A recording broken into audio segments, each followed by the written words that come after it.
Hey everyone, Rob Toohey here.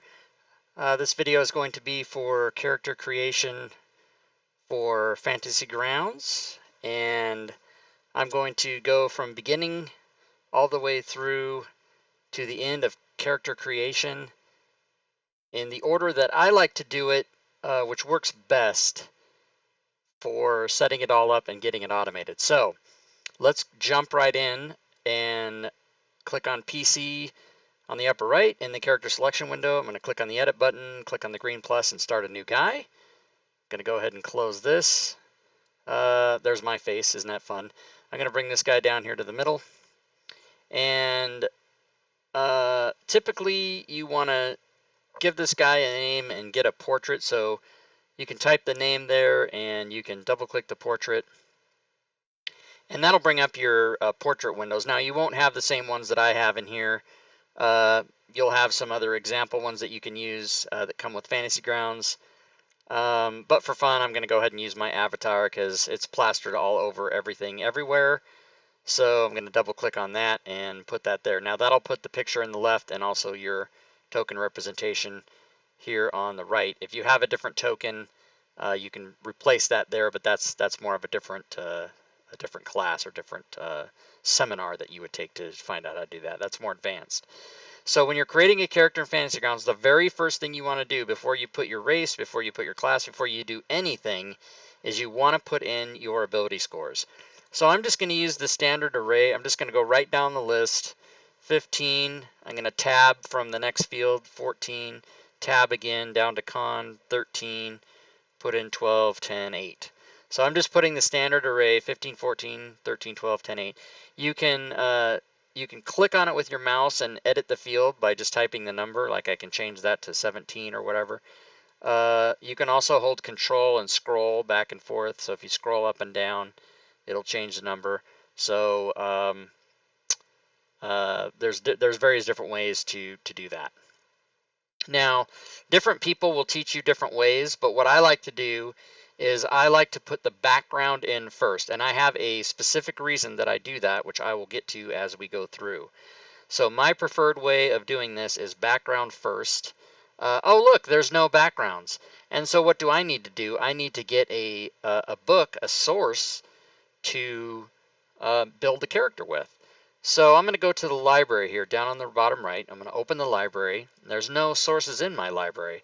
So I'm going to click on modules. Now don't freak out because you're going to see my face everywhere 65,000 times. That's just because I've built a lot of modules for Fantasy Grounds. But what we're looking for today, what comes with Fantasy Ground are the Srd modules, the bestiary, the Srd data, which is basically the player's handbook, and then the magic items, which of course is the DMG, and the bestiary is the monster manual. But those are the 5e standard reference documents that come free, and that's the information that's readily available to the public without having to pay. That's the unprotected OGL material. But we're going to go ahead and use the player's handbook. So I'm going to type in PHB here.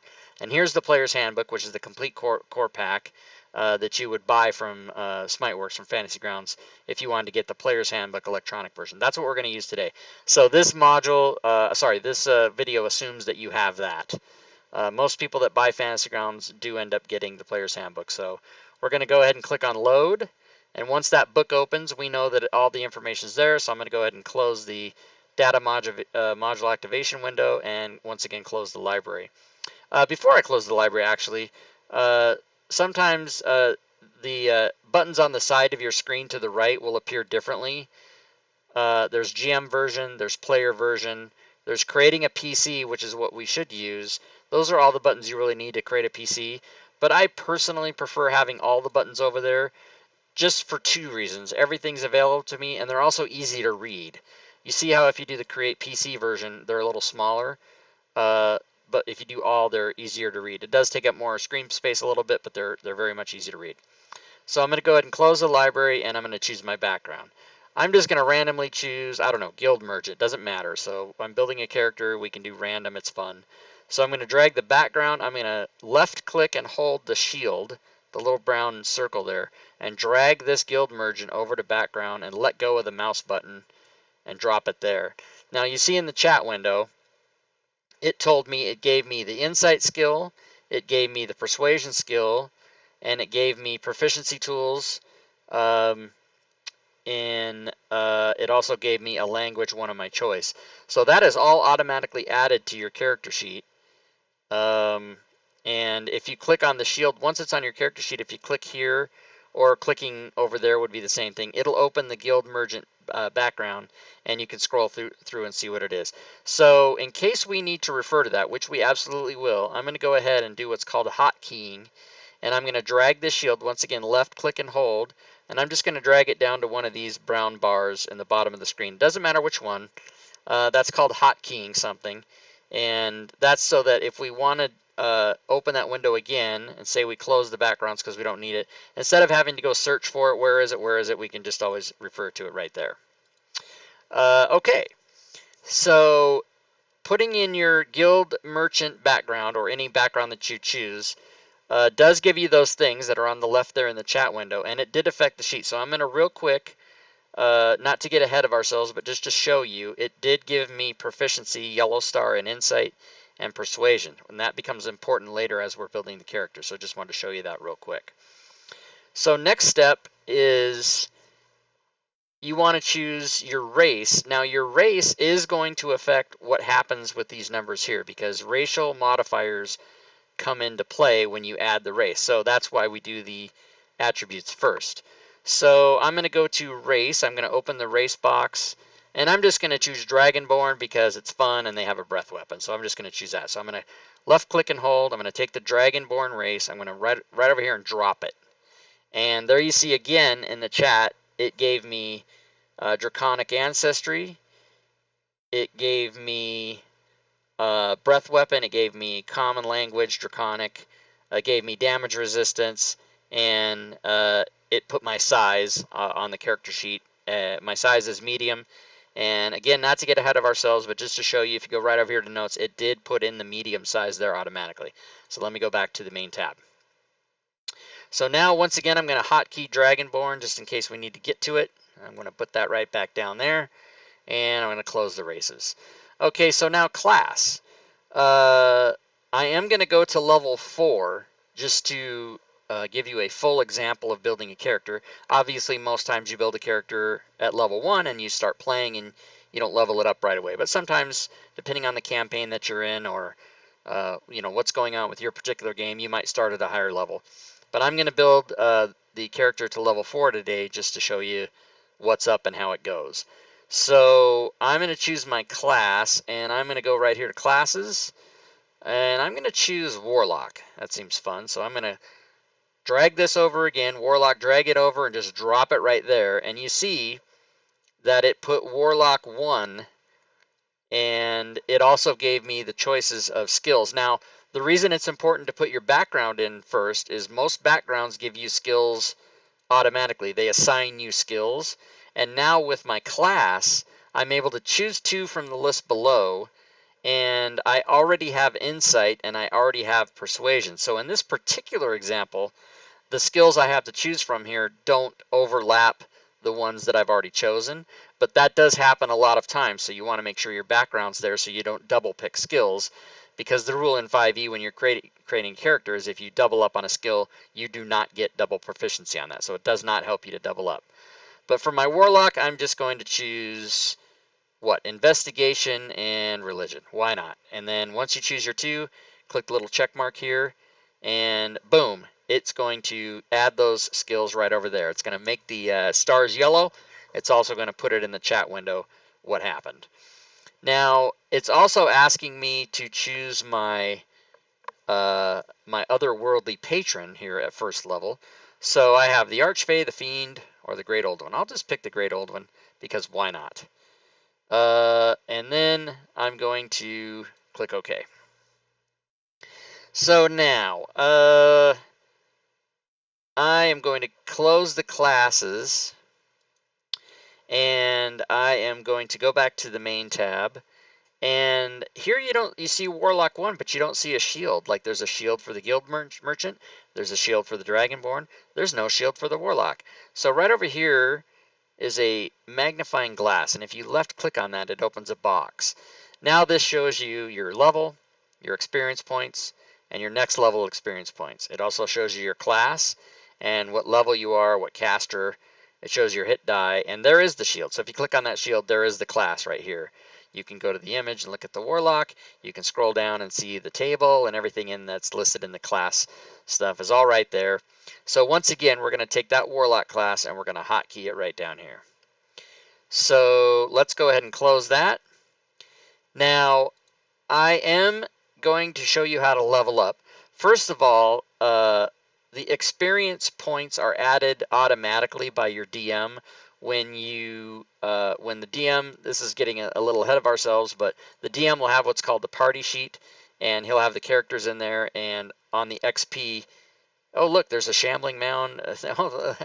Let's just do this as an example. You'll see that when the DM awards XP, it's not going to work because not in the combat tracker. Okay, sorry, I didn't mean to get ahead of everyone. But yeah, suffice it to say the DM will award XP, and that XP will be calculated, divided up by the members of the party and put in there. And then that will all be automatically added. This number where it says next level, that is a manual bookkeeping item. So you would actually have to click in there and put 300 points.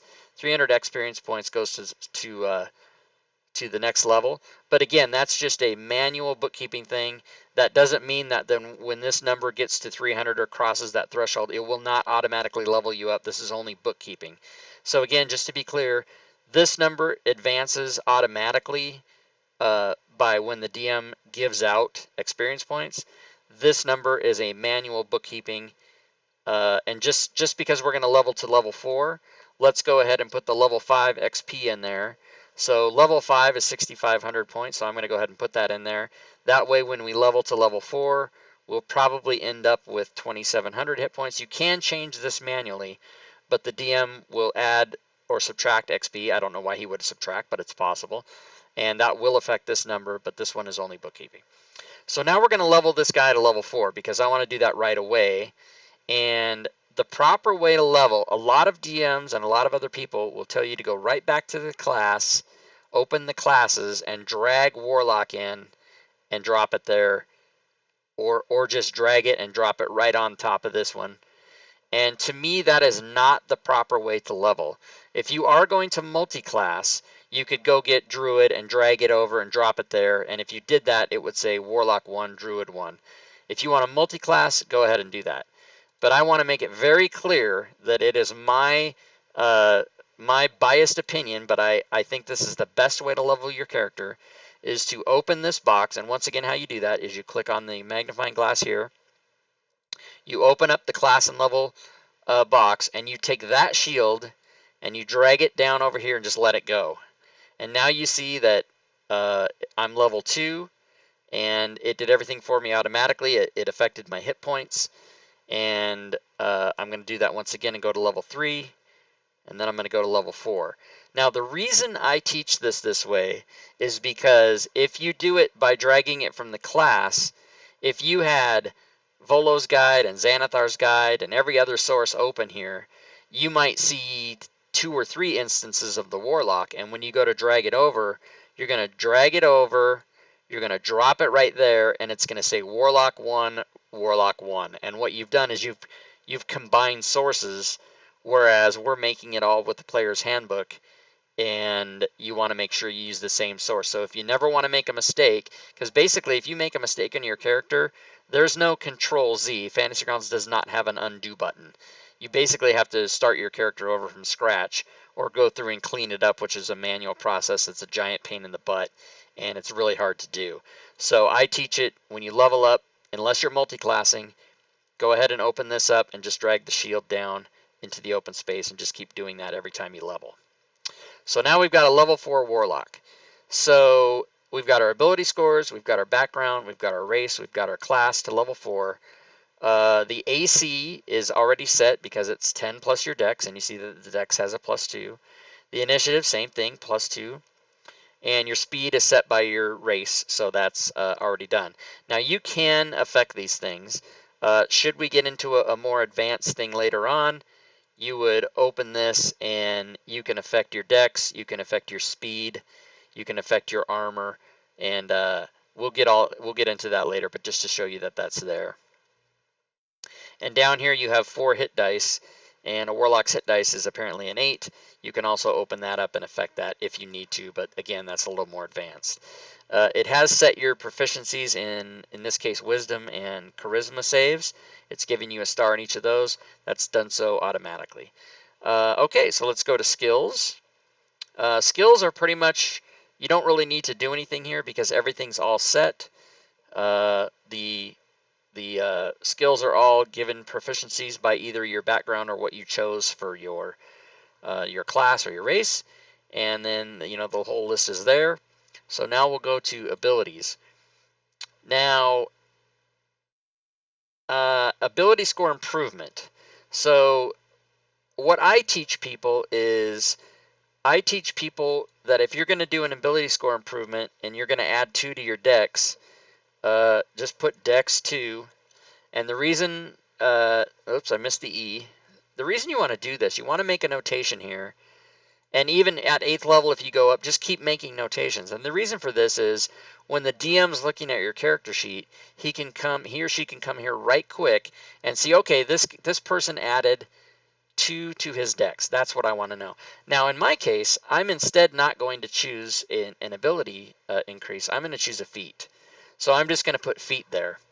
And then I'm going to go to the feats, and I'm going to drag in a feat. Let's call it, Grappler. Why not? Warlocks don't grapple, but in this case, we're going to do it. And I'm just going to go do that right there. All right. So now I've got my feat. Now the next thing to do is you want to put all of these things that are automatable, if that's a word, automatable, all these things that can be automated, you want to put those on your Actions tab. So the Actions tab is the last one down here, and so we'll get there in a second. Now what I like to do is on the Abilities tab, look through these and decide what it is I'm going to do. So I just kind of slide this character sheet over to the far left, because I'm going to click on each of these shields and open these up and see what's going on. So I'm just going to go right down the line. Boom, boom, boom. I do every one of them, even if they don't apply to anything that I need to code or automate. I just do them all just to double check myself and make sure what's up. All right, so I went through each one of those, and then I come down here and I look at my proficiencies. Light armor, 1 type of Artisans Tools, simple weapons, common Draconic. Okay, now I do get to pick a language of my choice. So I'm going to click on that line. I'm going to back over one of my choice, and I'm just going to choose Orc, and I'm going to type Orc. Now, when you type Orc, people's tendency sometimes is to hit Enter, but if you do that, it's going to create a blank line. So you don't have to hit Enter. You can just key away from it. Let me go back to not having that line, and I'll show you what I mean. So I typed in Orc. Let's pretend I didn't do it. Just to show you this, because it's a common mistake people make. I type Orc, then just key away from it. Key anywhere else, and it'll leave it there. Now, if you did create that extra blank line, how I got rid of that was I went to that line, I right-clicked, you'll get a radio menu, and then just hit the skull and the crossbones, delete item. It'll delete that line, you confirm it, and it goes away. So if you make that mistake, you can do that. Okay, now I've got all these open. So we're going to leave that there. Actually, I kind of jumped ahead. We should have maybe done inventory first. It's okay. It doesn't really matter which one you do first. It is nice to go in order, though, so I will stick with that. So let's go to inventory. So now on inventory, we can just leave these windows open here. As a matter of fact, we'll put the character sheet right back over top of that. So inventory, we need to get our inventory, and you get that from your class and your background. So let's open up the background. Let's move that right over here where it's nice to see. Let's go to the class and move that right over here too. So now let's go to the Warlock class. Let's scroll all the way down until we find the equipment. And then as soon as we find the equipment that the Warlock gets, we will load him up. So all the way past the table, the proficiencies, and here's the equipment. So the Warlock gets a light crossbow and 20 bolts, or any simple weapon. Well, that seems easy. I'm going to take the crossbow and the bolts. So right here we have the links to the items. Now you can just go to items and open that up and then pick from all the items in there, but I do like to do it from the links here. So light crossbow is a weapon, so let's open the weapons. Sometimes these tables will get in your way, you have to slide them across. There's the light crossbow. I'm just going to click it, drag it over, and drop it right here on the sheet, and there it puts the light crossbow. We also get 20 arrows, and arrows happen to be not on the weapons list, but on the adventuring gear list. So let's grab 20 arrows, and oh no, it's not arrows, is it? It's crossbow bolts. So I need to do bolts instead, which are crossbow bolts here, and the first one is a single, the second one is a 20. When you slide the table out, you can't quite see it, but you see how this is arrow by itself. This one's arrows 20. You can't see it, but this one's crossbow bolts. This one's crossbow bolts 20. So I know that's there, so I'm just going to drag it and drop it. If you're not quite sure and you don't know what you're looking at, you can again go to the items, type in the search field down here, type in crossbow bolts, and I think if you spread this one out, you will be able to see that it is 20. So there's a couple different ways you can do that. Okay, what's next? The Warlock gets a component pouch or an arcane focus. All right, well, let's go to the adventuring gear. Let's look up component pouch. COMP. There it is. Drag it on. Just drop it anywhere there, and there he's got his component pouch. All right. Oh, well, we're not supposed to have that background sound, but it happened. So I turned it off. A component pouch, we've got a Scholar's Pack or a Dungeoneer's Pack. All right, well, let's go for Scholar's Pack. So again, open up the adventuring gear, type in Scholar's Pack. There it is. And how I'm doing that, by the way, if you didn't catch it, is I'm going down here to the search field on the bottom and just typing in, and that helps narrow the list from the giant, huge list, and you can find the item that you're looking for. And then leather armor, any simple weapon, and 2 daggers. All right, so let's go to armor. Let's give him leather armor. Just drag it right on. Any simple weapon, it said, so let's go to the weapons list. Any simple weapon, let's go with a great club. Why not? And I believe 2 daggers. Yes, okay, back to the weapons. If I would have been able to remember anything for more than 3 seconds, I could have just left this open and dragged 2 daggers on. Now you can do this 2 ways. You can drag dagger on, and then you can drag dagger on again, or you can just left click in here and change the 1 to a 2. So you can do that as well. Both ways are completely valid. All right, we've given him all the equipment out of the class, so let's close the class, and in the background, there's a little bit more equipment. You go down and you look for equipment, and here's equipment. You get a set of Artisans Tools. Okay, so I don't have those links anymore, so let me just go to items, type in Artisans Tools, and there it is, and I will drag it right on and drop it. You also get a letter of introduction from your guild. Now, that is a role-playing thing. That is not anything that appears. Sometimes in your background you get items or trinkets that do not appear. And so I'm glad that happened, because if you want to fully role-play the character, you can come right down here on the bottom of the character sheet on the bottom right and click Edit List. Once you do that, you'll see it brings up some red things that we can delete things with. There's also a green plus. So you can click that green plus once, and it'll make a blank line. And you just click on that line, and you can type in a letter of introduction. And once you type things in, now watch, when I click away, again, don't hit enter because that'll create another blank line. But if I click away from this, it will then reorganize it alphabetically. So the letter went up 1 because it's you know, P comes after L is basically what happens. So let's see, did we finish? We've got a set of traveler's clothes. Okay, that is a thing. We can go to items, and we can type in Trav. There it is. We'll drag it over. And what else? A belt pouch containing 15 gold. Okay, in D&D 5e Fantasy Grounds, a belt pouch is just called a pouch. So we will drag over the pouch, and then the money you always type in.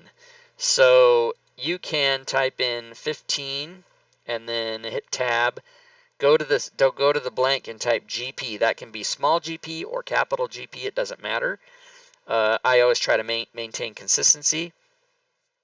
Now you don't have to do this because Fantasy Grounds, when you're awarded treasure parcels by your DM, it will automatically fill in SP, CP, PP, EP, whatever it is.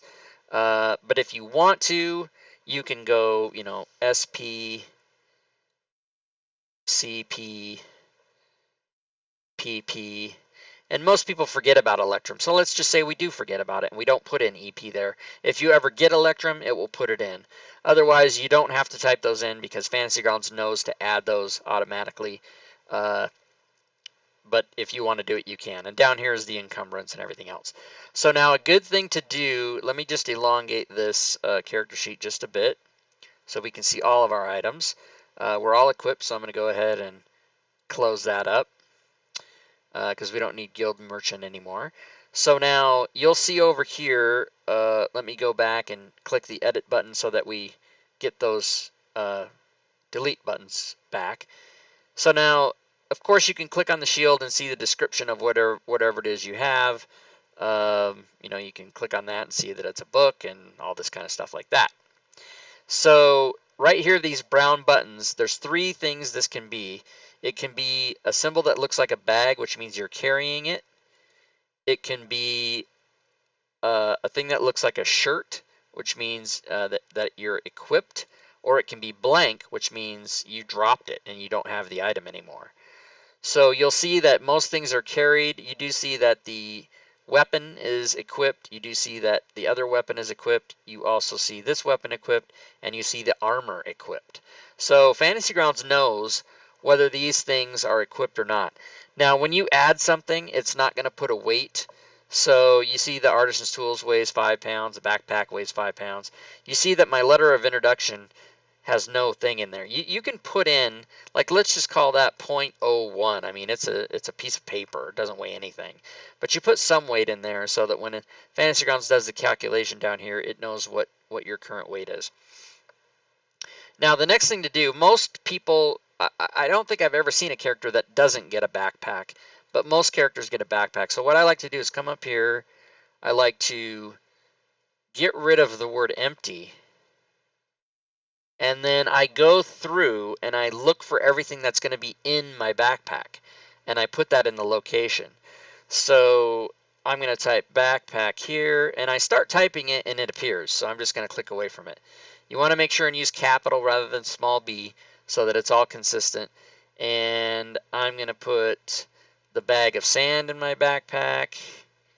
And I'm going to put the book in my backpack. And I'm going to go through and I'm going to put all this stuff. My clothes I'm going to have on. My component pouch, that might be something I wear on my belt. Crossbow I'm carrying.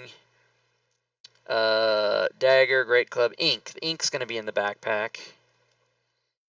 And then the ink pen is going to be in the backpack. So all the items that we have, the knife, we don't have that out.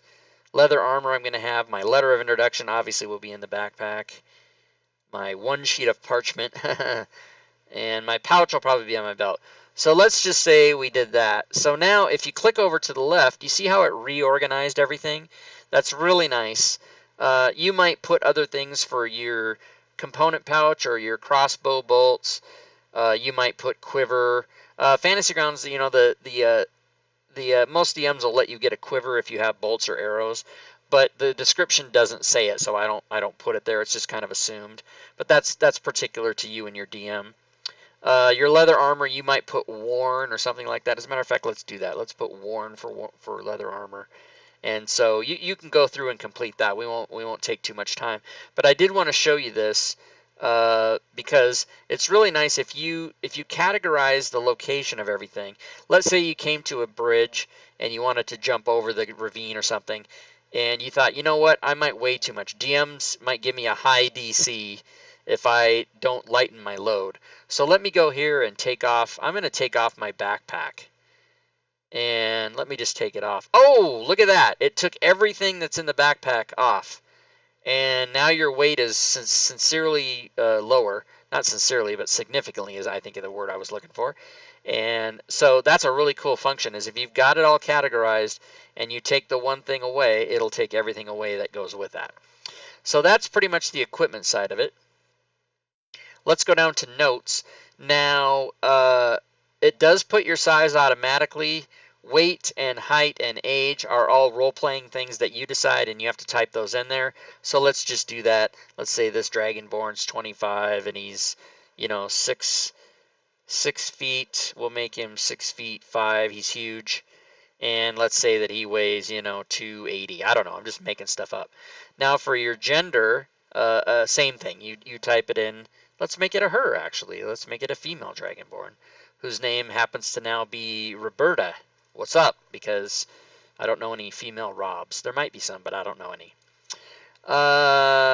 And then alignment, you do have to spell out, or you want to spell it out. So you don't want to type just CN or LG. You want to type out what the alignment is. You want to capitalize it, both words, and you want to make sure that you spell those right.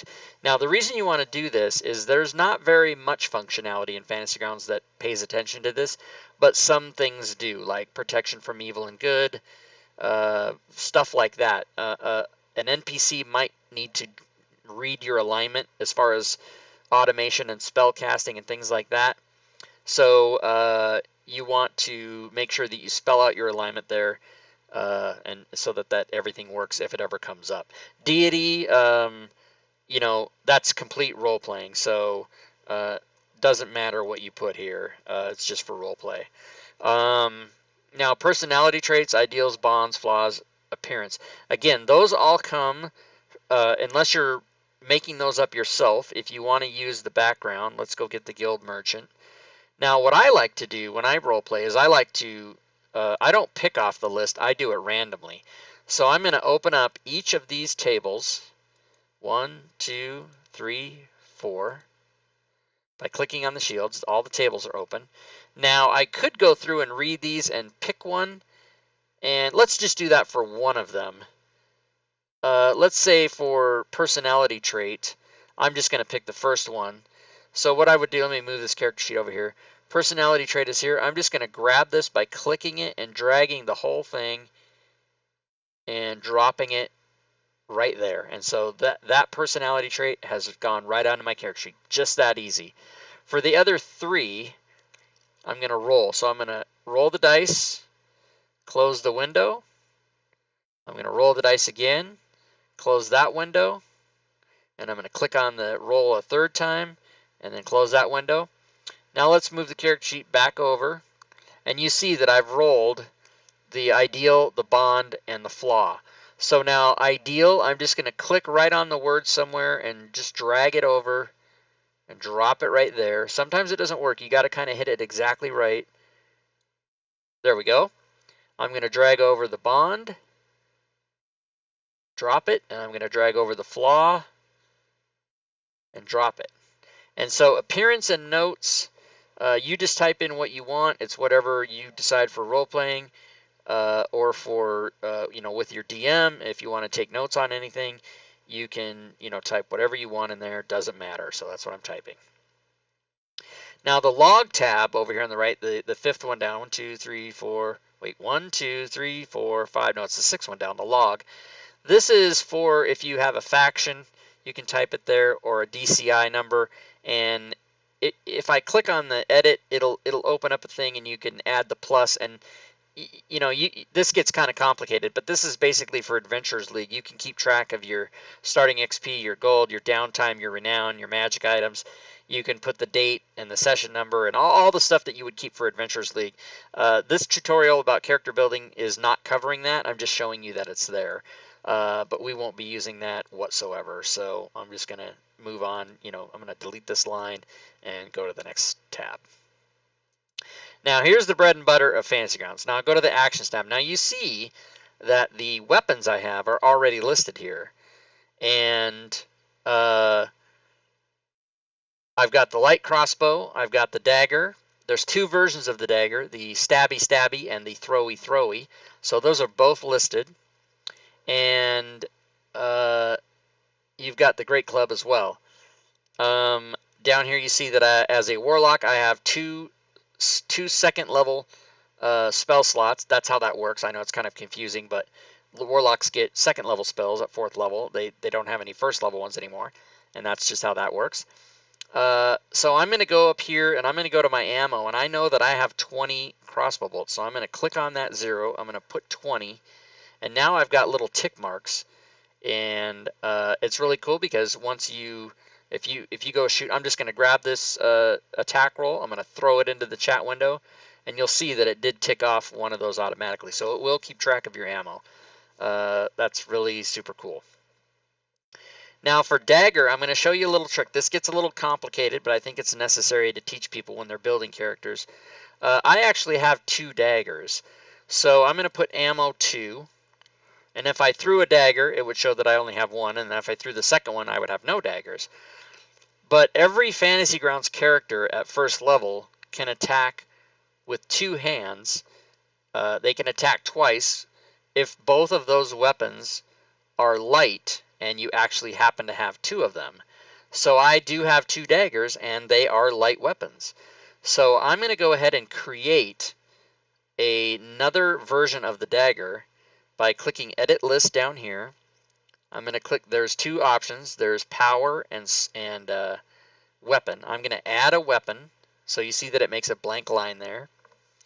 And I'm going to go ahead and create my dagger, but this one is my offhand dagger.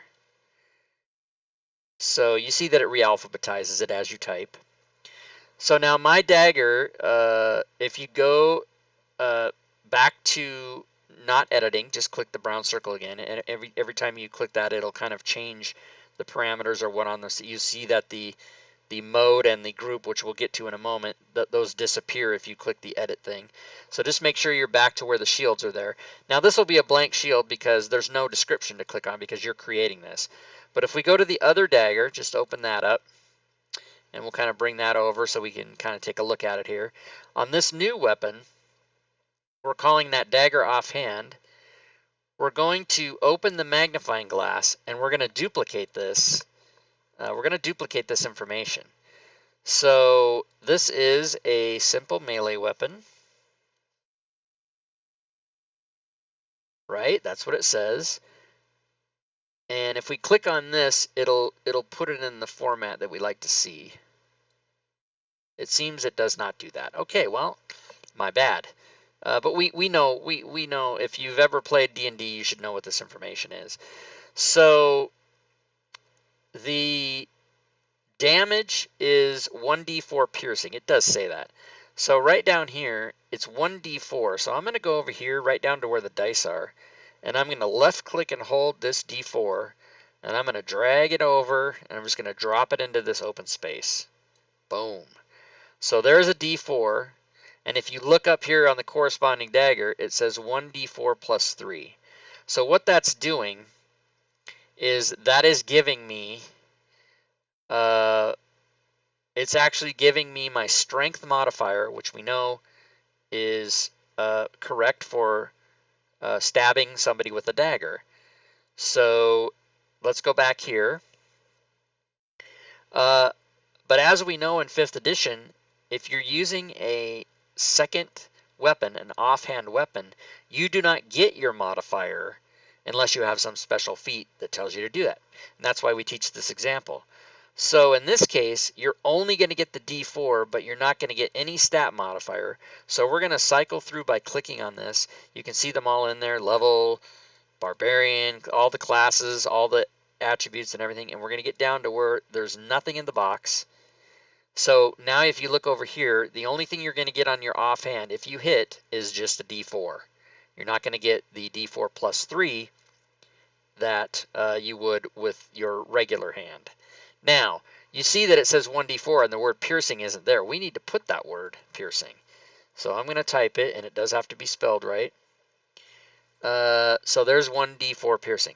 So now when you go to attack, if you attack with your dagger, you would roll the attack there and then roll the damage, 1d4 piercing.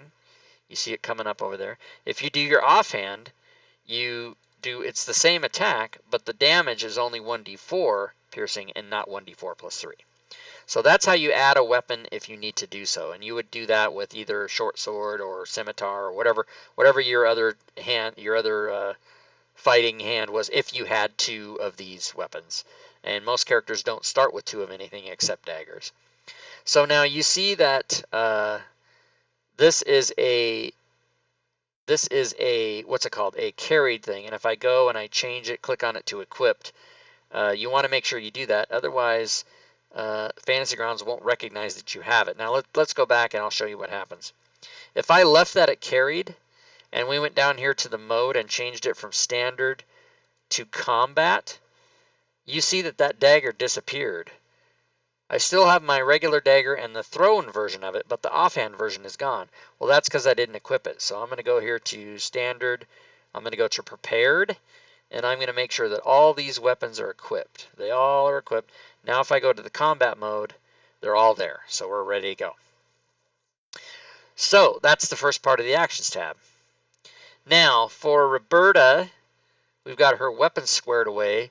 Now we need to, she does have spells, so we need to know what spells does she have. Well, we'll get to that when we go through the things that remember, these boxes are all still here. They're one on top of another. I'll show you how it goes.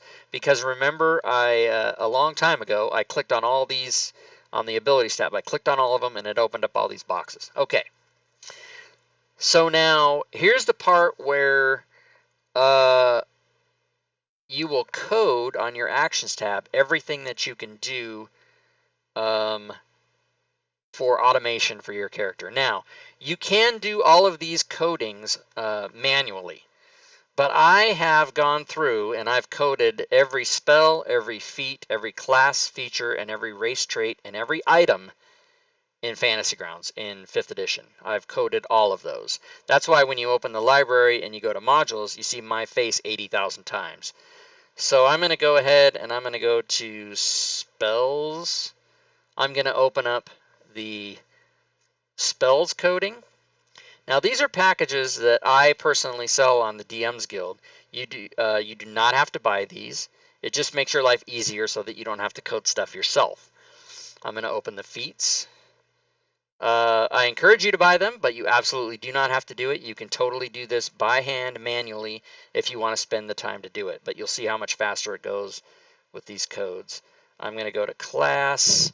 I'm going to open the class feature effects. And I'm also going to do, what did I miss? Spells? 5e spell coding effects. Okay, so I opened all 4 of those modules. So in the library, you do see that now I have the player's handbook, but I also have all 4 of these coding modules. And you will see why I opened those, because as we go through, no matter if it's a feat or if it's a spell or if it's a class feature or if it's a race trait, all of the coding is in the spells list. Now that might seem strange or confusing, but the reason for that is the only thing that you can drag onto your actions tab that will code itself is a spell. So I've gone through and made all the coding for these act as spells even if they're not spells. So let's just go box by box. Damage resistance. You have resistance to the damage type associated with your Draconic Ancestry. Okay, this is a little kind of a weird case because I didn't pick my Draconic Ancestry. So we need to actually maybe find that first. Let's go find Draconic Ancestry. It's one of these in here, isn't it? I hope it is. Oh, is it there? Is it there? Maybe it's not there. Maybe I didn't do that. Let's go look at it. I may have chosen a bad example after going through this tutorial for 30 minutes. I should have done something else. But Draconic Ancestry, here it is. Yes, it was there. Okay. Oh, yeah. Okay, so I'm going to just pick black acid, the first one. So I'm going to pick black, and you know what I'm going to do? I'm going to note that for my DM. I'm just going to put black acid, and I'm even going to put, I'm going to go further and put 5x30 deck save. This is just in case my DM looks at my sheet and wants to know quick what's going on with your Draconic deal. And I spelled save wrong, so I'll go back and fix that. So that's just a note. That doesn't do anything. That's just a note, a bookkeeping note for my DM or me if I need to remember. Black acid 5x30 deck save. I'm just going to put that there. I like to be as complete as I can when I build characters, especially for my DM when he goes to look and see, okay, on 4th level you did a feat. I see here that you have the Great Old One as your expanded spell list. Look at that, you have black acid. Now I didn't type that. That Fantasy Grounds did that for me when I chose my archetype. But some of these other notes we just make because we're trying to help our DM remember. Now, let's close that box because that's all we need to do with that. But we were here at damage resistance. This is where we were. So you have resistance to the damage type associated with your Draconic Ancestry. So let's go right over here. After I've opened up all those spells, I'm going to go here and type damage. No, I don't know why this says Eldridge Knight. It should just be blank. I think I was testing stuff before. Okay, so damage resistance. Yeah, that's not in there. Why isn't it in there? Is it Draconic Ancestry? Well, I might have made a mistake, you guys. Let's come back to that. I'll be able to think about why that didn't work. Okay, Grappler. Okay, there's a feat. You see it's listed as feat. It's in the spells list, so don't be confused by that. There's the feat, there's Grappler. So I'm going to go right over here to my Actions tab, and I'm going to start I'm going to drag this over. Now the reason it's labeled that way is so it's always going to put everything that you drag over there into spells unless you recategorize it. So I'm going to change this from spells to feats. So any feats that I ever get, it's going to now recategorize that as feat. And then there's the code for it. So when you apply Grappler as an effect in the combat tracker on your character, then it's going to automatically have those codes. Now those codes, that gets into some heavy stuff, but we'll talk about that a little later. So let me just clean up the way that looks by closing this. So now I've got my feat. And now I've got this Grappler feat on my character sheet coded, and I will now close this. So ability score improvement. Now that's already there. We already notated that it was a feat, so there's no coding that needs to be done with that. Something that I like to do, you don't have to do this, but I like to go ahead and put the levels there for the rest of advancement. So I put 8, I put 12, I put 16, and then I put 19. And this way, I know when I look at my character sheet, I'm going to get this again at 8th level, 12th level, 16th level, and then I'll go in and fill in, did I take another feat? Did I add 2 to my strength? What did I do? So that's just a little bookkeeping thing that I like to help myself and my DMs. Okay, Awakened Mind. Let's go right over here to the list. Let's type in Awakened Mind. What is that? That is a feature. Did I open up the right things? Class features, feats, spells. Oh, I didn't. I didn't open up race traits. That's why I'm missing those things. I knew I'd figure it out. So what would have helped is if I opened up the correct thing. I did not. I opened the spells known per class, which is another module I created, but not one we need right now. So let's go to, if you click on the All button, this will show you just the modules that are loaded. If you click on this, it switches between all modules you have, everything you've purchased or downloaded, and put in your modules file, and these are the ones that are just currently loaded. So actually making that mistake was a good thing to show people who didn't know that little trick.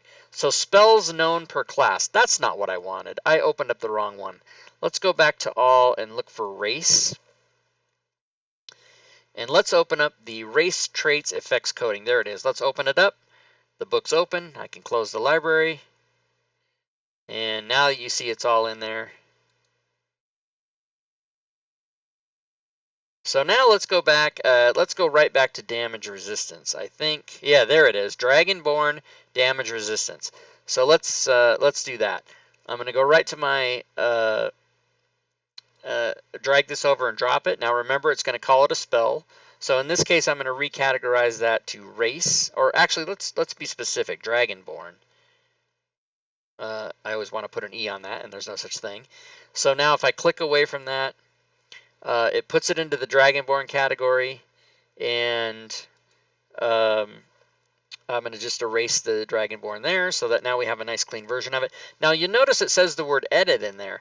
Now what I did when I created these codes is I just made it so that if there was anything that you had to choose, you would put the word edit. So you click on the magnifying glass, it opens this box. So I'm going to change that edit to the word acid, because I'm a black Dragonborn who's resistant to acid. So now there's the code.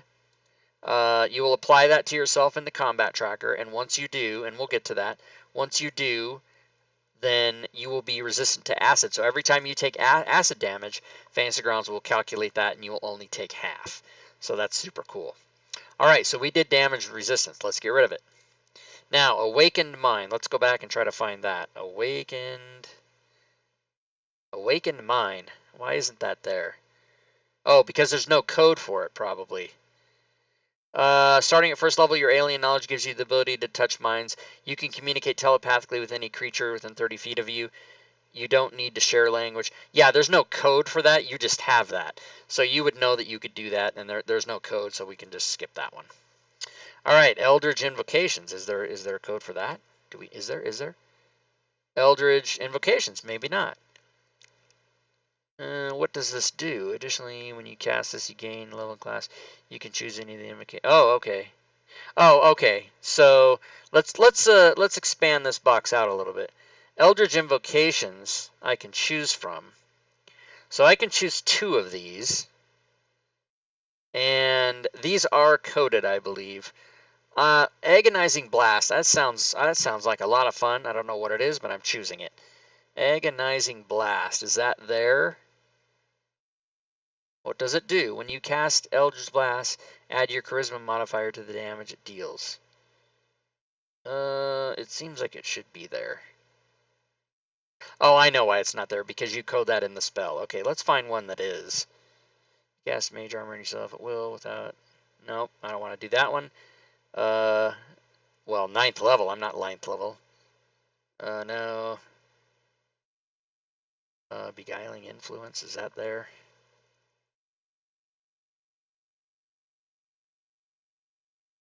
Oh, Beguiling Defenses. There we go. There's one that's there. Is that even listed there? Sorry, you guys. I actually, you know what's funny is when I started this video, I meant to make an Eldritch Knight, and I started making a Warlock for whatever reason, and then I just didn't stop and restart the video. So now I'm stuck.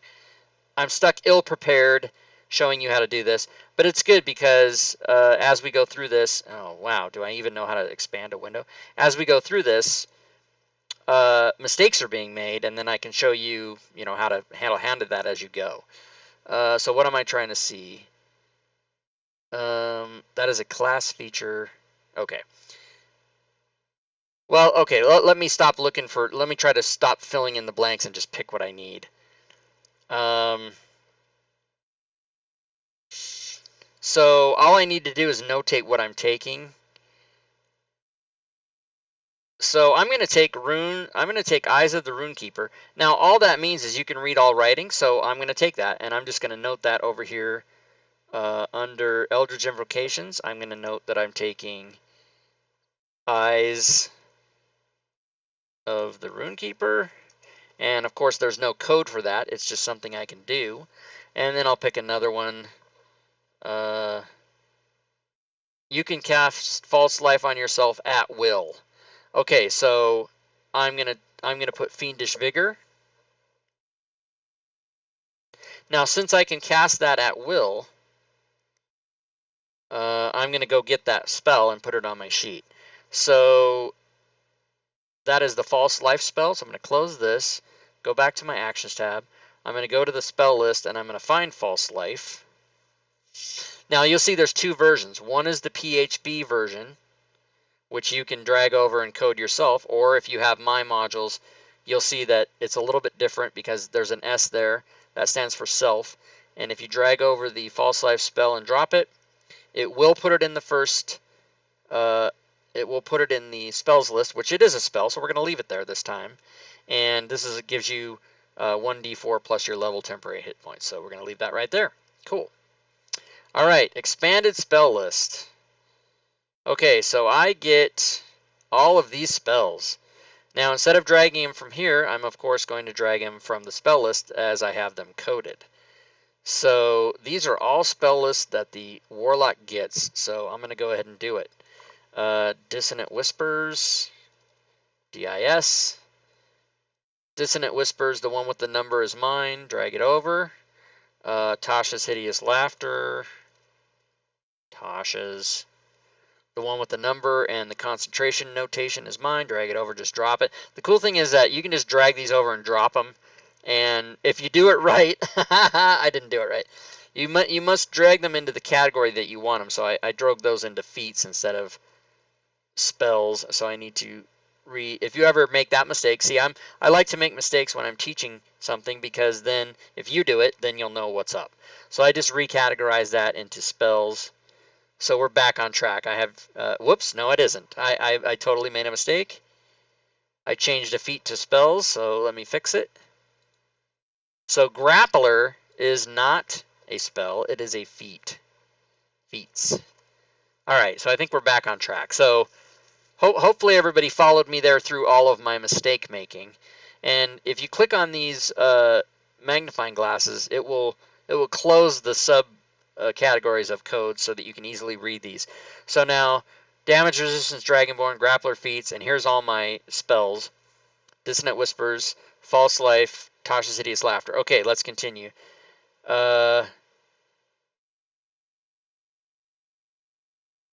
So far I've only got second level spells, so we're going to stop after we do Detect Thoughts. And there's my version, drop it over into spells, and it does categorize it into whichever level. It does that for you. And the last one is Phantasmal Force. So let's type in PHA. There's Phantasmal Force. The one with the number and the letter is mine. And what those are symbols that I did for coding. So like a number is range, an S is self, a C is concentration, a $sign means it's a spell that normally you have to spend money to cast, and there's other various symbols that are explained in the instructions. If you do buy my spell coding modules, all those instructions are explained to you. So now if you open any of these up, you see that they have the full coding in there, and we'll get to how all that works in just a minute here. That's kind of the end process of the character building.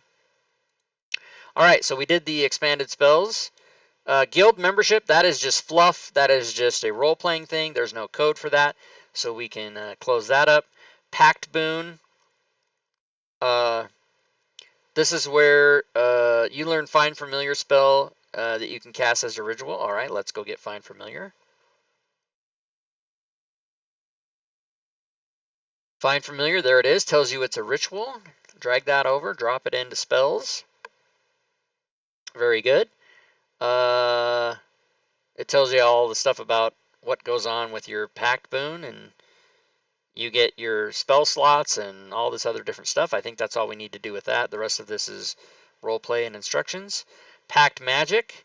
You get to, 2 cantrips as a warlock, and you get to know, at first level, you get how many spells?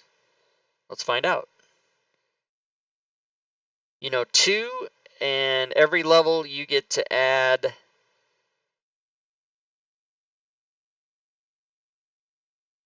1 warlock spell. Okay, so at 4th level, I would then know 5.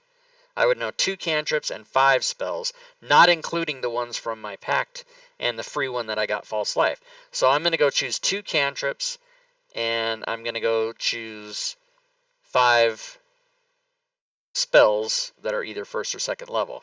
So let's go down here and let's choose the level, and let's put that at 0. So it's only going to show me cantrips. And now we're going to go down to Warlock, and it's only going to show me Warlock. Great Warlock, Great Old One. It's only going to show me... What do you mean there's no cantrips for that? Damn it. What's going on? Maybe I need to choose just Warlock then. Okay. So here's all the cantrips for Warlock. And again, you're going to see doubled up because one's Player's Handbook, one is my spellbook. All right. So let's go. Let's just choose. Oh yeah, Minor Illusion. Let's do that. Drag that over to spells. You see it puts it in cantrip, and I get one more. Let's do. Oh, Mage Hand. Why not? Let's be a guy who just starts creating all kinds of illusions all the time. All right, those are my 2 cantrips. I'm going to go ahead and close those up. And now I'm going to choose 5 spells. And I'm going to choose 3 first levels and 2 second levels. So let's go here. Let's just do Armor of Agathis. Drag it over. Let's do Cause Fear. Drag it over. Let's do Hex. We have to do Hex. We love Hex. All right, now let's go to second level and choose 2 more spells. Let's do Shatter. We love Shatter. William Shatter. Captain Kirk, William Shatter. Yeah, that's right, I know. And let's do Mind Spike. What the heck? Let's do that too. All right, so now we've got all our spells chosen. And the Great Old One, that's just your archetype. That just takes you through what happens. Here's all the stuff that we've had chosen through the levels that we got, so we don't need to do anything with that. And Breath Weapon. Oh, snap. All right, let's go back and clear all this out. Now remember, Breath Weapon is a race feat, or a race trait, I should say. To narrow it down, I could go here and just choose the race traits, and then search real quick and look for Dragonborn Breath Weapon. It's right there. So I'm going to drag that over. Now remember, I'm going to put that under Dragonborn, and there's the Breath Weapon. It's all coded for you. Now this one also has an edit, so we of course need to change edit to Acid, because that's what we are. We're black acid. So there we go. And that one's done, so we can close that. And oh look, I believe, if I'm not mistaken, we are finished. We have created, let's go back to the main tab, we've created a level 4 Dragonborn Warlock Guild Merchant. The armor class is 13 because it's base 10. It's got a 1 for leather armor, which when we put the equipment in there, did that automatically. We do not have a shield. We get our full dex modifier, which is 2. And so we have an armor class of 13. We have an initiative of +2. We have a speed of 30. Our hit points are 27, calculated automatically, because since we put in our attributes first and our racial modifiers add to that, we got a +2 on strength, it looks like, and a +1 on charisma, it looks like, because this was an 8 and this was a 15. So our con modifier is 1. So at first level we got 9 hit points because we got the full 8 + 1, and then each level after that we got, I think, 5 + 1 is 6. So that would be 18 + 9 is 27. Yeah, that's right. So it does it automatically. We've got all of our ability checks. We've got all of our ability saves all ready to go. So now in skills, we have that's already done. We have abilities here. We've made all our notes for our DM. We've chosen our language. And even though we have proficiency in one type of tool, yes, we have the Artisans Tool. So I already put that on there. Inventory's already there. Everything's good to go. Over here, we filled out all of our role-playing information. The Adventures League tab we don't use. And here is all of our, look, I've taken the one shot. I can give myself that back. And we are set. We have all of our, we have our race stuff. We have our feat. We have our spells, cantrips, first level and second level. And we are set to go. So now, let me just show you, that's pretty much the end of character building. But I do want to show the captive audience of anybody who's hung with me this long in the video a trick or two about these codes, especially the SD code. The SD code stands for shift drag. Now, if you go to the story entry and you have all these modules open, you're going to see these doubled up because there's credits, instructions, and notes for every coding module that I have. But let's just open up the ones for spells, not the credits, but the instructions. So spell instructions, and it will tell you what each of these things mean. So number is range, S is self for range, T is touch, C is concentration, B is bonus action, R is reaction, RIT is ritual, and $ is component cost. So it tells you what all those codes mean. And this helps you. Like when I'm going to go cast Hex, for example, I'm going to cast Hex. It is a bonus action. My range is 90 feet. It is a concentration, and it is a shift drag. SD is shift drag spell. Now you're like, what the heck? Shift drag? What is he talking about? So I'm going to show you that. So I'm going to open up the combat tracker here. Oh, look, we already have a drow mage and a rat in the combat tracker. So that's cool. So let's put ourselves in the combat tracker. Now I'm doing this as DM. As player, you can't do this, but your DM will put you in the combat tracker. So let's say it's my turn and I want to hex the rat. So I'm going to go right here and I'm going to tell my DM I'm going to hex the rat. So I have two effects here for hex. Now hex, let's read hex. Hex is you place a curse on a creature that you can see within range. Until the spell ends, you deal an extra 1d6 damage on the target whenever you hit with an attack. So also you choose one ability when you cast the spell. The target has disadvantage on ability checks made with the chosen ability. So spoiler alert, this is going to get complicated. So feel free to check out mentally at this point. If all you cared about was building a character, you're done. If you want to know how it works, stay tuned. So we're going to go ahead and we're going to cast Hex on the rat. So now, normally there might be a map open and you might see tokens on the map, and you can cast spells and automated items by dragging them to the tokens on the map or to the combat tracker. But since we don't have a map, we're just going to use the combat tracker just for example's sake. So let's hex the rat.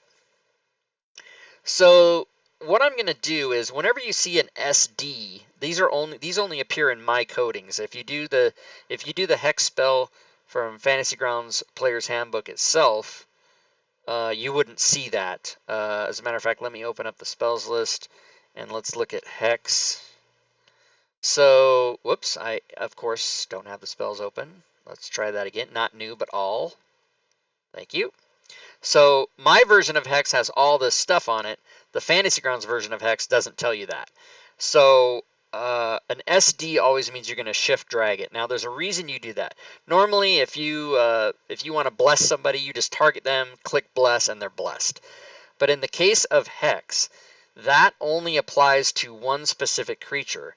So you're not hexing everybody, you're just hexing the rat.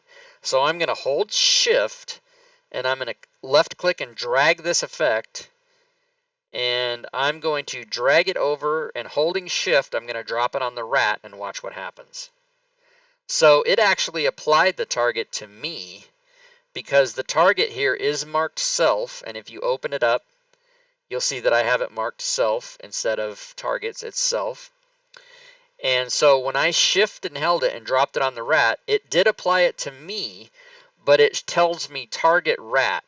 So this hex, damage 1d6 necrotic, that is only going to apply if I attack the rat. So let's test that.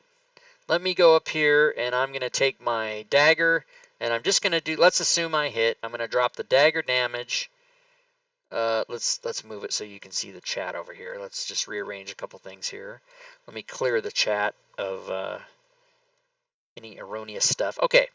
So I'm going to attack, I'm going to damage the drow mage, and you see that it rolled the damage 1d4 plus 3. But now let me drop damage on the rat.